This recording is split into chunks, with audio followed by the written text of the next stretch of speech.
Une vie au ralenti, à l'exception des rares commerces encore ouverts. Dans cette boulangerie, tout s'organise autour du virus. Interdiction pour les vendeuses et nous d'accéder à l'arrière-cuisine. Seuls les boulangers peuvent désormais entrer dans l'atelier. On évite tout contact avec l'atelier. Donc généralement, le boulanger ne vient pas du tout au magasin. On a juste ce système de venir mettre les grilles là, avec une seule personne, toujours la même personne. Et moi, je prends et je mets au magasin. Dans cette boulangerie au sud de l'île, pas d'affluence, 50% de ventes en moins. Tant qu'on nous dit de rester ouvert, on reste ouvert. Il n'y a pas de souci, vous inquiétez pas. Mais des clients rassurés de conserver leurs habitudes. 6,10 €. Ça nous donne le moral de manger du bon pain.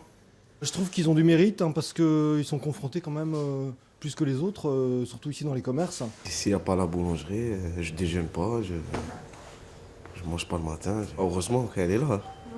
L'organisation, maître mot aussi dans cette épicerie en vrac. Accès restreint à 10 personnes à la fois et désinfection obligatoire des contenants.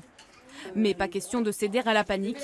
Rester ouvert aujourd'hui, c'est un geste qui a le goût du devoir. Il faut permettre aux gens de remplir leurs contenants et d'avoir de quoi manger, histoire qu'ils restent bien chez eux. Nous, c'est notre part de solidarité dans cette épidémie qu'on est en train de vivre. Donc voilà, il faut le faire.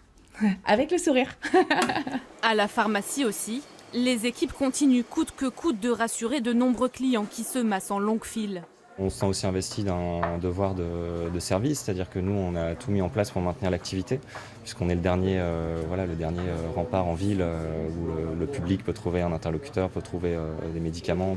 Voilà. Donc s'il n'y a plus de pharmacie, les gens vont se retrouver livrés à eux-mêmes et on veut maintenir cette activité à tout prix. Des pharmaciens tout de même inquiets ici. Cet après-midi, ils n'auront même plus de masques pour se protéger. Après la tension de ces derniers jours, tous imaginent une baisse de la fréquentation avec le confinement, mais resteront bien ouverts pour traverser la crise.